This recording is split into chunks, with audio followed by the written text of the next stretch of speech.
So I am on the rooftop of a building on campus. As you can see, the river is right there, and the sun is right there. There's a park down there. It's mostly asphalt, though, pavement. It's still pretty good. Yeah, so I thought I'd just make a video and say hi. I don't really have anything to say, I don't think.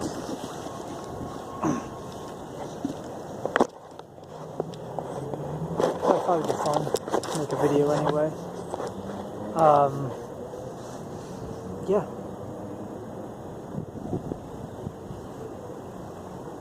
I have Play-Doh class in like 45 minutes.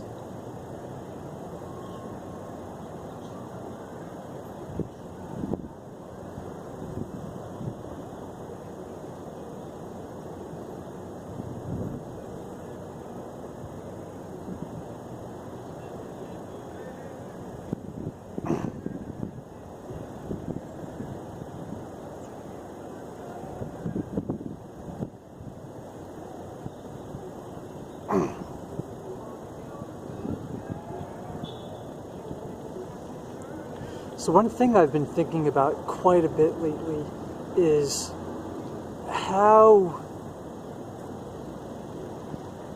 difficult it is for people who are of global importance to verbalize any willingness at all to consider the possibility of racial difference. It's really astonishing. It's like you pointing at the sky, calling it blue, and them saying, no, it's not blue, it's purple. For example, I was at this talk by, what's his name, Kimmel? Ali Conti of Vice wrote about it kind of recently, this guy. At his talk, he was talking about, angry white men, of course. And I was baffled because I agreed with a lot of what he said, believe it or not. I was astonished that he seemed very aware, but nevertheless unable to consider the possibility of racial difference. Same with Ali Conti, to be honest, many people. It's really baffling. And I've been thinking about this quite a bit lately, how they can't verbalize it. And it's like, part of me historically has thought it's due to the Holocaust, and due to, racial difference becoming the third rail, so to speak. And people just don't touch it because if you touch it, you die. It's just like, it's proved by history to be a contradiction in terms of human cooperation, therefore we don't discuss it. That was what I used to think. But more recently, I've been thinking about it in conjunction with the superstar effect of global economics. We're in the best of mankind, of any population, say that of the United States. They congregate in a certain concentrated part of the country, both in physical space and just social space, because they're the best and the brightest, or the most, those with the most to give, so to speak, to people in terms of value and meaning.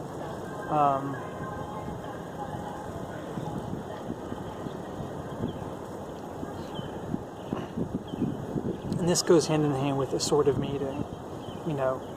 It's less the case that you marry whoever your neighbor is in 2018, and more the case that you marry whoever is in your same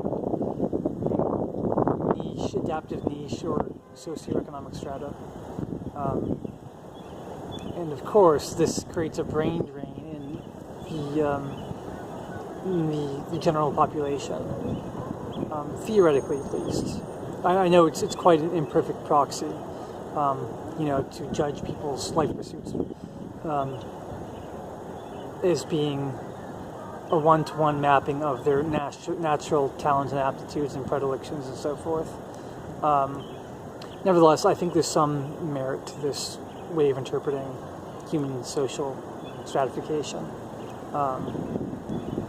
And this is why we have, for example, the hollowing out of the middle class, because people are going to the top or they're going to the big flat bottom. The big, relatively flat, increasingly flat, 99% of the population.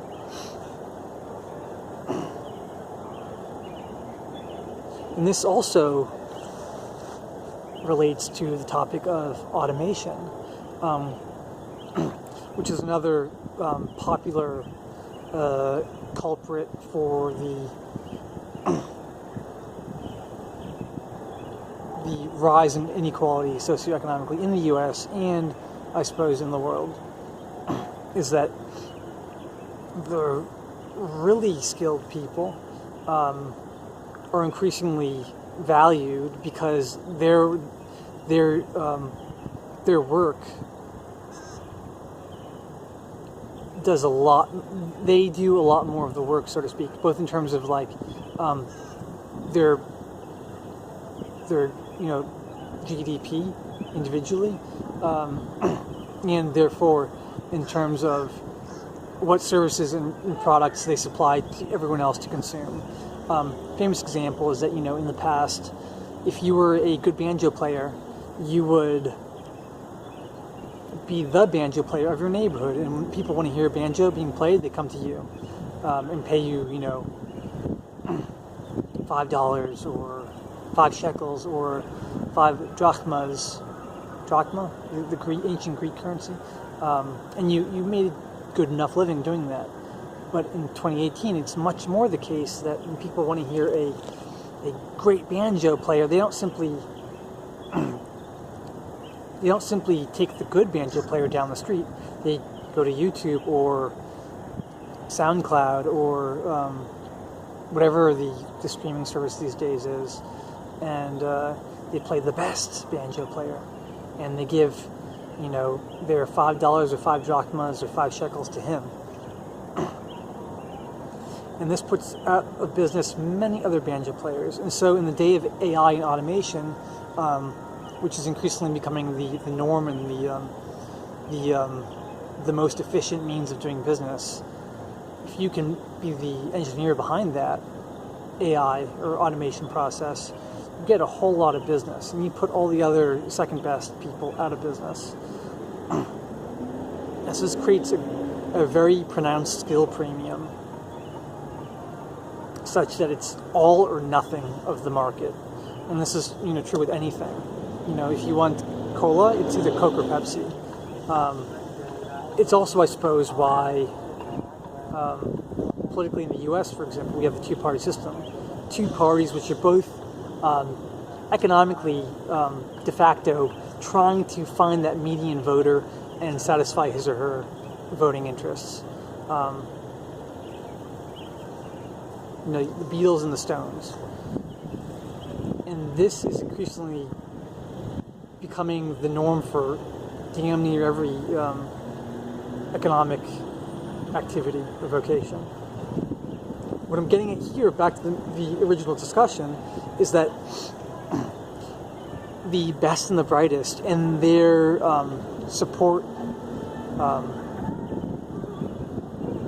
their minions or whatever you want to call them, are increasingly concentrated, and therefore so much farther removed from the 99%. I don't simply mean in terms of dollars. I know Charles Murray talks sort of about this, and Charles Murray, he picks up on, it seemed like the influential journalist is I think what he often mentions the most, the disseminators and creators of ideas, of new methods and techniques and designs and so forth. The creative class, the true creative class, not the people who draw logos or whatever on Upwork or whatever it is these days. But but the people who make the blueprints. And that's why, for example, the wage premiums in the U.S. are typically growing at the top and the bottom. So the creators and the Mexican laborers, basically. And this causes the middle class to hollow out, as they say. And the thing is that when you're this successful, when you're that 1% or 0.1% or 0.01%, when you're in this place and everybody's doing business with you, and you get the same, $5 for playing your banjo from the white middle class as you do from the, starving African class who wants to hear banjo players as well. You start to see people as interchangeable, as being the same point particles. You're making a perfect system for, one size fits all. Everybody's a point particle. And you get the same sense of gratitude when, the proverbial starving Ethiopian gives you his $5 as you do when, the white suburban dude gives you $5 for playing your banjo. The same smile. And I would say that after a certain point, when you have enough $5 from different people in the world, all you really want is the smile. Maslow's hierarchy, right? At the top is self-realization. And it's like Bill Gates, for example, he's basically a career philanthropist at stages of his life. Or George Soros as well. They just want the affirmation of being good people.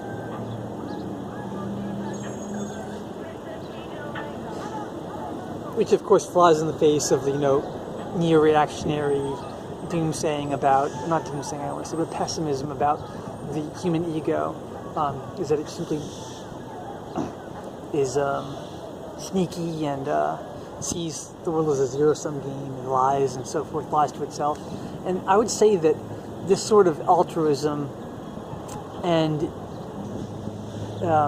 conniving Machiavellian egoism are flip sides of the same coin, because even pure altruism, colorblind altruism, even then it's evolved, and in order for trades to be retained in the gene pool or meme pool, they have to render some kind of utility such that the individual carrying them, the brain or the DNA, survives and procreates. And the thing is, how do you survive? You survive in this world by having power. And how do you have power? Power is ascribed, it's consensual. I remember Lego Daedalus sort of gave me a little, you silly hippie sort of tweet. I love Lego Daedalus, by the way. But saying, yeah, this is defeated by, hey, here's a gun. You can't bargain anymore for power over me if I have a gun, right? And the thing is that ultimately what pulls the trigger of a gun is a human brain. And human brains typically don't want to hurt people who make themselves useful to them. They might be too stupid to know it's useful for them. And that's why the powerful have to often sell the Coca-Cola instead of the, coconut water. No, instead of the, healthy, sugar-free water or whatever. That's why the human brain goes after the flashy packaging, which produces tons of senseless waste, instead of lack of packaging. The essence, the uncertain, the circumcised, what's the word? Phallus. That's a weird religious metaphor, isn't it? And so, I see time and time again, I've often, been very egoic and calculating, in some ways to the point of, being anti-social instead of pro-social. Although I'm a champion of the pro-social, whoever you are out there. Meek will, must, shall inherit the earth. Like, anyway, I've often seen myself scheming and, misleading and stuff, and I see these dudes sometimes who are like, really, they seem very cucky, to be honest. And they're really nice, and they're very pro-social. They treat everyone equally, and everybody smiles at them. They're seen as harmless. They're seen as helpful.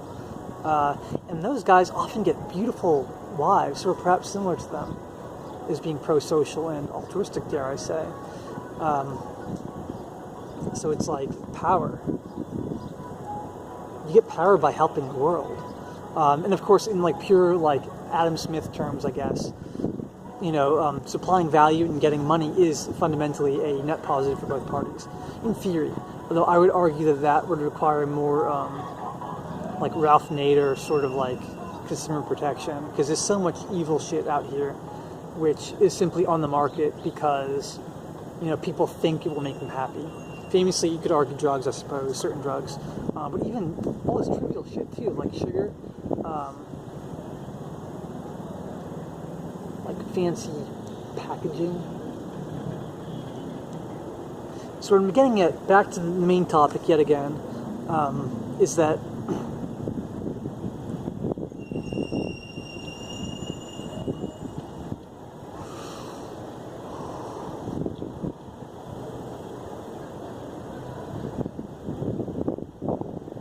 what I'm saying is that if you're smart enough and important enough, and therefore, up on high at the 0.001th percentile, at that point, if you see so many faces who need you and who are thankful for whatever value you're perhaps supplying to humanity, that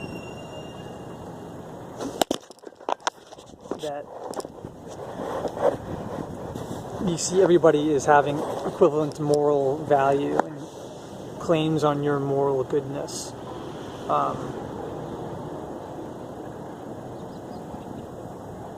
And that's, I think, why the ruling class is like fated to see everybody as having equal moral worth, regardless of what value they may generate. Because to be honest, in 2018, and perhaps more so in the future, not only will the Trumpian steel worker be useless economically, but so will everybody who's like, antisocial, and I mean that in the liberal sense of the term, because we're mostly very bad people. The people who, can't do complex engineering, obviously. I think most of us would be pretty fucking useless. And even if we are talented, if there's already somebody who's equally talented who's doing the job, then they've got a natural monopoly, and it's gonna stay that way. So what I'm saying is that even if I might in 2015 be capable of producing $50,000 a year of GDP, I think in 2030 it might be like zero GDP that I can reasonably create. And we can't all be YouTube stars or banjo players down the street or anything. We'll all be at best like in our VR pods or something, or I don't know. And people often tell me that cruelty is the expression, the conveyance of power. It's utter bullshit. If you pull a gun on somebody, they fight back often, or they talk you down.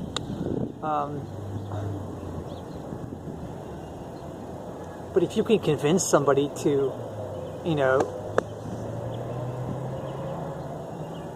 be opiated and to, pay their tithes and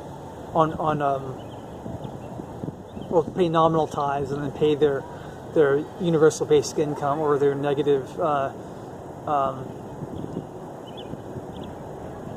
like salary tax, income tax on porn and virtual reality and stuff, then they're gonna die anyway.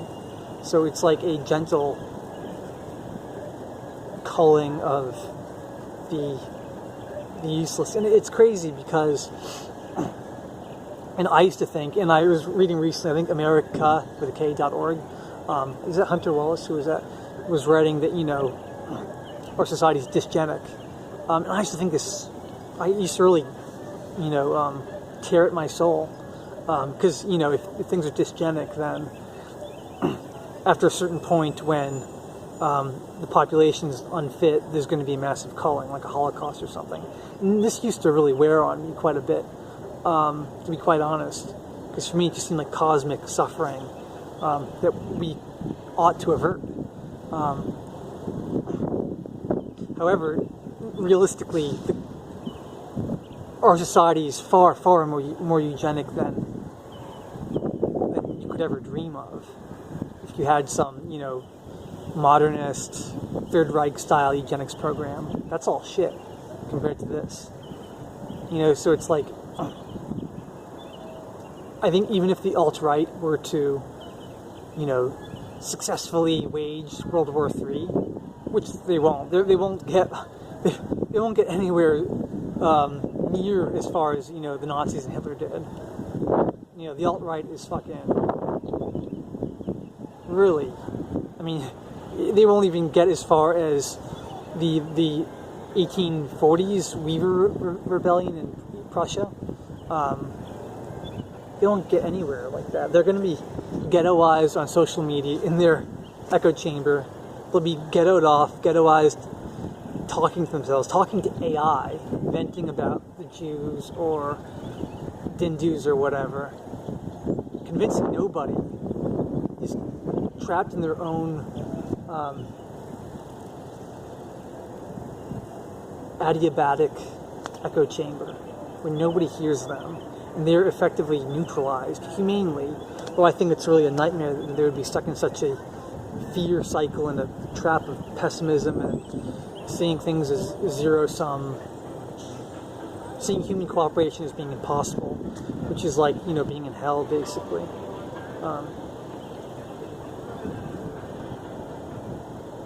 So my advice for the alt-right would be,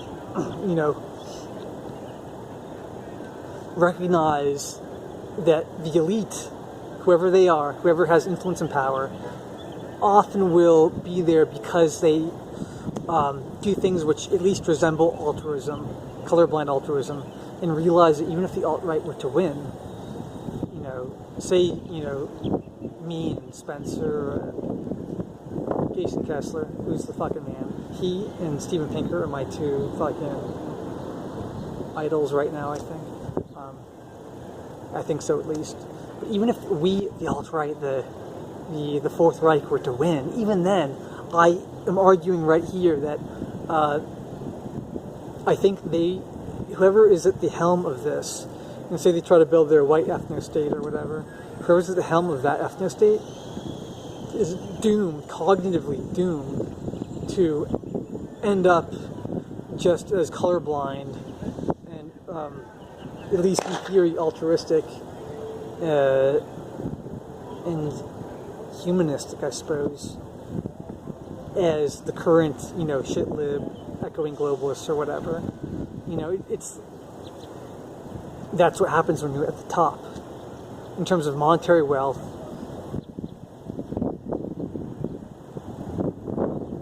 in terms of Maslow's hierarchy, the nouveau riche, bourgeoisie, right, of the U.S., they buy, speedboats or something, or, vacation cruises. That's chump change. When you're used to being dirt poor and ignorant and you get money, you spend it on stupid shit. But when you're not stupid, and you have to not be totally stupid if you're, in that 0.01%, unless you're some stooge, like entertainer, which doesn't really count for the purposes of this discussion. You're going to find your funnel for helping in terms of helping people. Granted, you might be feeding them their own poison by making them beholden to you. That's one argument I have against, uncritical approximations of altruism, is that they make people dependent and they're addicted to you and they're disempowered. That's one argument I would have against, affirmative action and policies like that. I would say what the alt-right can hope for is, and this is the important stuff I'm getting into right now, the alt-right can hope for in the short term just slight adjustments and nudges in terms of the rhetoric being used to scapegoat them in order to theoretically uplift those who are apparently unequal, who don't generate enough wealth to not resent other populations, say, certain skin colors. And I would say that, the human brain, we evolved, we excelled so much as problem solvers that we evolved to create our own problems, new problems, to make us even better problem solvers evolutionarily. Because human civilizations create their own evolutionary pressures, like the Jews famously with their Talmud study. That's the classic example. So what I'm saying here is that the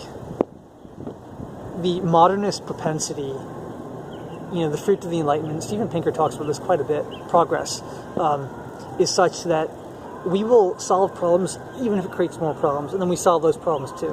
And I would say this is sort of an inevitable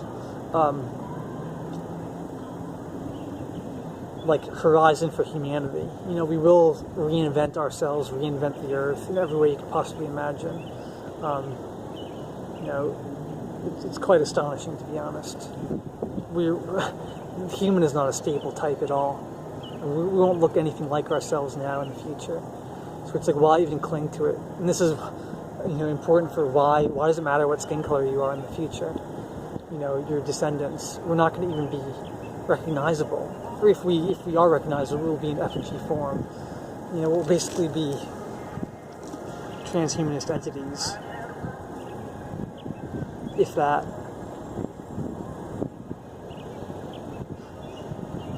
So if you want to get any wiggle room and have legitimate grievances of the alt-right satisfied, we have to not simply tear things down and go backwards, because the elite, they can't understand going backwards. They want fulfillment. And so I would say, critiques, not even critiques, but to get people to verbalize that there are racial differences, and the data for this is already coming out now. I think there was a Berkeley study which found that, genes which were pretty surely identified as being associated with altruism are racially biased. There's a disparity between different populations. And the heritability of intelligence is increasingly being incontrovertibly associated with genes. It's heritable. These human capacities for reasoning, including perhaps moral reasoning. And so the only way to get the ruling class to verbalize, to accept reality, empirical reality, I think, is to show them how they can use this to further their entire project of seeing everybody as interchangeable, which perhaps is makes perfect sense eschatologically. I don't mean eschatologically in some religious sense, but as in the asymptotic horizon that humanity is going in. Show them ways to fix the problem. And I would say that, CRISPR or Cas9 gene editing techniques are very much in their infantile state still. But I think that we can pursue a Rawlsian sort of leveling up of the least well-off certain populations, and correct certain genes they might have which are associated with lack of prosperity, or antisocial traits, or lack of general intelligence or something, fluid intelligence. It's pretty heavy-handed, and it's I think complete re-engineering of the human genome is, as I see it, for now at least, a fool's errand, because you can never really know which genes will express in certain ways, especially different combinations of genes, because in my mind, in spite of any factoring out of certain genes they do to isolate how they manifest in behavior, it's a fucking black box, to be honest. So anyway, TLDR here is that the alt-right, if you want to save yourself, you have to become a liberal humanist. And the only way the alt-right can get any sort of injustices reconciled, because there are injustices, is to push for solutions to racial difference rather than pointing out its difference. Because if you have solutions on the same platter as the problem itself, the data, then influential movers and shakers of the global society will begin to hear you and start talking. And then we can negotiate for end of anti-white rhetoric and end of anti-white policies, which are ubiquitous and pervasive in our society, but we don't really talk about them because we're still quite addicted to the systemic white racism scapegoat. Yeah, I think that's all I have to say right now.